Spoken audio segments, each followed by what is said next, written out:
നിങ്ങൾ അനുഭവത്തിന്റെ നടുവിലും സാഹചര്യത്തിന് നടുവിലും തീരുമാനമെടുത്താൽ അതിൻ നിവർത്തിക്കാൻ നിങ്ങളുടെ എഫേർട്ട് വേണം.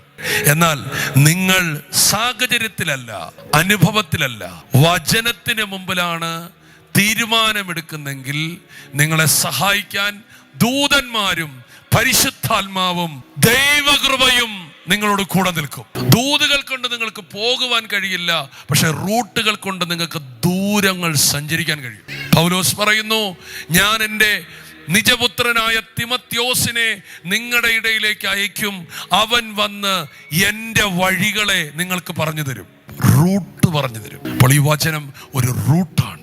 ദൈവവചനം കേട്ട് നിങ്ങൾ അതിൻ്റെ മുമ്പിൽ ഒരു തീരുമാനമെടുത്താൽ ആ തീരുമാനത്തെ നിവർത്തിയിലേക്ക് എത്തിക്കാൻ ഹെവനിൽ റിലം സജീവമാകും, ദൂതന്മാർ സജീവമാകും, പരിശുദ്ധാത്മാവ് സജീവമാകും. ആമേൻ. കൃപകൾ ജ്വലിക്കും. ആമേൻ. ഹൃദയ ദൃഷ്ടികൾ പ്രകാശിക്കും.